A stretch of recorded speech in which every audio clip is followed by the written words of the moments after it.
आपको एक वाक़या सुनाता हूँ, हो सकता है आपको इससे कुछ सबक मिल सके। कीनिया का अब्दुल मोती जो है वो बहुत ज़्यादा मेहनत कर रहा था और वो जीतने के करीब था, रनिंग का मुकाबला चल रहा था, फिनिश लाइन के बिल्कुल करीब अब्दुल मोती पहुँच चुका था। ये समझें कि तकरीबन वो जीत चुका था। उससे पीछे चंद फीट के फासले पे एवन फील्ड था और एवन फील्ड स्पेन का खिलाड़ी था। एवन फील्ड ने ये देखा कि अब्दुल मोती जो है थोड़ा-सा रुक गया। अब्दुल मोती ने समझ लिया था कि वो जीत चुका है, वो वाक़ई जीतने के बिल्कुल करीब था, लेकिन उसने फिनिश लाइन पार नहीं की थी। एवन फील्ड ने, स्पेन के खिलाड़ी ने अपनी ज़बान में अब्दुल मोती को कहा कि भाई थोड़ा-सा तेज़ भागो, तुम जीत तो चुके हो लेकिन फिनिश लाइन तुमने अभी भी पार नहीं की। ऐसा ना हो कि मैं पार कर लूँ और मैं जीत जाऊँ। उसको समझ नहीं आया तो आखिर में स्पेन के खिलाड़ी ने क्या हरकत की। स्पेन के खिलाड़ी ने अब्दुल मोती को धक्का दिया। जैसे उसे धक्का दिया तो वो थोड़ा-सा तेज़ हुआ और उसने फिनिश लाइन पार कर ली।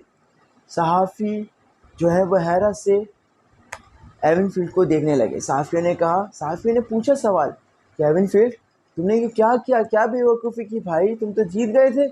तुमने क्यों अब्दुल मोती को जिता दिया, कीनिया के खिलाड़ी को? तुम तो जीत के बिल्कुल करीब थे। अब्दुल मती जीत चुका था। एवन फील्ड ने ये जवाब दिया कि मैं एक ऐसा मुआशरा कायम करना चाहता हूँ जिसमें जो है वो जीत के लिए किसी को धक्का ना देना पड़े। दोस्तों, आजकल आप देख सकते हैं कि किस तरीके का ट्रेंड चला है कि लोग जो है वो ऊपर की सीट पे आने के लिए जो है कहते हैं कि टांग खींचते हैं। आपने एक मुहावरा सुना होगा कि लोग टांग खींचते हैं, ऐसा बिल्कुल भी नहीं करना चाहिए। सहाफ़ी ने कहा कि अच्छा तुमने ये किया लेकिन तुम जीत भी तो सकते थे। उसने कहा कि फिर मैं अपनी वालदा को क्या चेहरा दिखाता कि तुमने किसी को धक्का देके जीत हासिल की। हाँ, मैंने धक्का दिया लेकिन मैं अपनी वालदा को अब फ़ख्र से बता सकता हूँ कि मैंने पीछे धक्का नहीं दिया, मैंने किसी की टांग नहीं खींची, मैंने बल्कि आगे धक्का दिया। मैंने उसको कामयाब किया और मैं भी रनर अप आ गया। जीता वो भी लेकिन जीता मैं भी। दोस्तों, हकीकत में तो अब्दुल मतीन जीता था, लेकिन लोगों की नज़रों में जो है वो एवन फील्ड जीत चुका था, क्योंकि एवन फील्ड ने इखलाक की एक आला मिसाल कायम कर दी थी।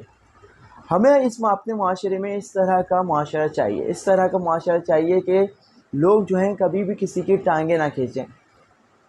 मेरा अगर कोई साथी हो तो मैं अपने साथी को कोशिश करूं कि उसको सिखाऊं, उसको आगे करूं। दोस्तों, ये मुकाबला इस मुकाबले ने जो है वो रहती दुनिया तक एक बेहतरीन मिसाल कायम कर दी कि एवन फील्ड ने जो किया, और उसका एक बेहतरीन जुमला कि मैं अपनी माँ को क्या मुँह दिखाऊँगा, ये जो है वो इसने जो है वो अखबार की सुर्खियों में जगह ले ली थी और एवन फील्ड ने अपना काफ़ी नाम किया।